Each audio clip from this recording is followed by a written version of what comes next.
Okay.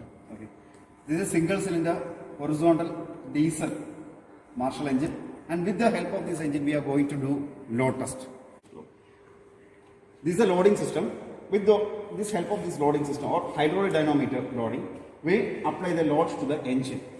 So hydraulic dynamometer, I have already told that hydraulic dynamometer is a loading system which works purely on the help of hydraulic, that is water. So in order to get the water, this is a water inlet. The water, when we open this valve, normally water reaches the outer casing or the casing inside, reaches the casing inside. From there, another point is there. This is output point. Through the outlet point, the water is given out. So once the sufficient amount of water flow is ensured through this hydraulic dynamometer by adjusting these two valves, okay, then we will not touch those valves. We will adjust for loading purpose. We will adjust this wheel and ensure that different loads are applied to the engine. Okay, we can start from the fuel system. The first part of the fuel system is the fuel tank. From the fuel tank, it is connected to a burette from which we can notify how much fuel is utilized in the engine. From there, with the help of a tube, it is connected to fuel filter. From that point, it is connected to this line. With the help of this line, it is connected to a fuel pump. From there, it is connected with the help of line to a fuel injector. The fuel injector is a portion where the fuel is injected into the fuel with high pressure. It is injected into the cylinder head. Okay, next is the cooling system. The cooling system is here. This is a water cooling system. So water is supplied from this is the inlet point. When we open the valve, normally cooling water rushes inside the engine. So cooling water, this is the inlet point. After entering the engine, it is the output point. So this is out. Through this, the engine coolant is given outside. This is the cooling system. So before starting the engine, cooling system should be always in a one position. We should take care of that. Next is the air system. Normally when we see in an engine, in the same process, this is the inlet or air filter. So air may enter into the air filter through this point, and through that point it may enter into the engine cylinder head. So this is the air system.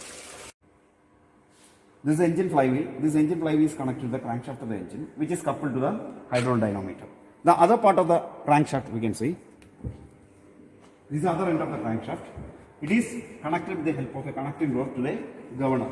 From there, it is connected to inlet valve. This is the push rod of the valve. This is the inlet valve. And with the other end, we can see this is the push rod of outlet valve. So, here, this one is the load indicator gauge. You can see this 1, 2, 3, so on. Okay, this is the load indicator gauge. This one is here you can see the RPM indicator. Okay, you have to ensure that at load and at no load and at different loads, you have to run the engine at the rated RPM, which is 340. And this one is the loading arrangement, hydraulic dynamometer loading arrangement. By rotating this wheel, we can give different loads, and we can see the loads at that load indicator. Okay. Also, here. that's right. This is the accelerating knob. Okay. By moving this, we can increase or decrease the RPM of the engine. So for taking readings, what we do, initially we have to crank and start the engine. Once the engine is started, we have to ensure that initially the engine should be started at no load, and we have to ensure what we have to ensure. We have to ensure that the engine at no load and at different loads should run at the rated RPM. For this engine, the rated RPM is 340. So what we will do initially, when we start the engine and the engine is at no load, we have to ensure that the engine runs at here. We can see the this one, the engine RPM. The engine runs at the rated RPM, which is 340. And also this is the load indicator. You have to ensure that initially while starting the engine is at no load. And if the RPM is not 340, you have to adjust the acceleration knob here to make it to 340. Then correspondingly, you have to take the fuel consumption also. That means for what the amount of fuel which is consumed. That is, we will take the time for consuming 10 cc or 5 cc fuel consumption. The time taken for consumption of 5 cc or 10 cc fuel. Okay. For that, what we'll do, we'll in that time we'll see that we'll close this valve. Okay, we'll close this valve so that fuel is consumed from this burette, so that we can take the time consumed for 10 cc fuel. This is for no load. For applying now we have to run the engine and conduct the experiment at a load condition. For that we'll move this wheel. When you move this wheel, you see that we'll see that load indicator will move. Okay, in the anti-clockwise direction, we'll see that the load indicator will move, meaning that the load is applied to the moving engine. And as soon as the load is applied, we'll see that this RPM, which initially the engine was running at the 340 RPM. As soon as the load is applied, we'll see that this RPM reduces.